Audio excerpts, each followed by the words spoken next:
नाज़रीन, यहाँ पर अहम खबर से आपको आगाह करेंगे। पाकिस्तान पीपल्स पार्टी के सीनियर रहनुमा सैयद खुर्शीद शाह को सक्खर से गिरफ्तार कर लिया गया है।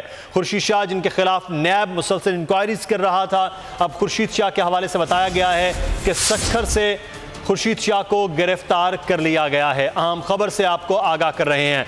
पाकिस्तान पीपल्स पार्टी के सीनियर रहनुमा सैयद खुर्शीद शाह की गिरफ्तारी हुई है। नैब पर उनके हवाले से केसेस चलाए जा रहे थे और ये खदशा जाहिर किया जा रहा था कि किसी भी वक्त उनको गिरफ्तार किया जा सकता है।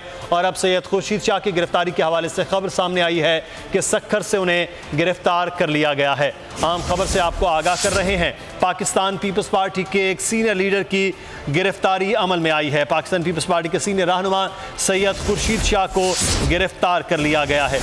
खबर दे रहे हैं आपको सक्खर से, जहां पर पाकिस्तान पीपल्स पार्टी के सीनियर रहनुमा नैब रावलपिंडी और सक्खर की मुश्तरका ये कार्रवाई थी जिसमें सैयद खुर्शीद शाह को गिरफ्तार किया गया। खुर्शीद शाह कोऑपरेटिव सोसाइटी में बंगले के लिए मिनिस्ट्री प्लॉट गैर कानूनी तौर पर अपने नाम कराने का उन पर इल्ज़ाम है। शाहिद अली, ब्यूरो हेड सक्खर, इस वक्त हमारे साथ मौजूद हैं। शाहिद, आगाह कीजिएगा, नैब सक्खर की टीम और रावलपिंडी की टीम ने गिरफ्तार किया सैयद खुर्शीद शाह को। देखिए, अभी तक जो यहाँ पर इतलात ये है क्योंकि इस्लामाबाद में खुर्शीद शाह जो है असेंबली इजलास की वजह से इस्लामाबाद में थे और खुर्शीद शाह भी पिछले दिनों तकरीबन 2 हफ्ते सक्खर रहकर गए।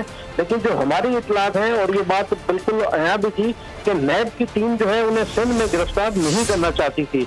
यही वजह है कि खुर्शीद शाह को जब इस्लामाबाद गए हैं तो अब ये इतलात आ रही है कि उनको वहाँ गिरफ्तार कर लिया गया है।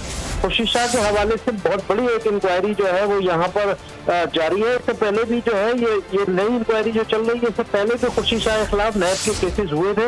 उस वक्त वो वफाकी वजीर थे, हुकूमत में भी रहे, फिर उनकी हुकूमत भी आई, जिसके बाद वो इन नैब की अदालतों में पेश होते रहे और उनके केस जो है वो शायद उस वक्त बंद हो गए थे। लेकिन एक मरतबा फिर मौजूदा दौरे हुकूमत में नैब ने इनके केस खोले थे।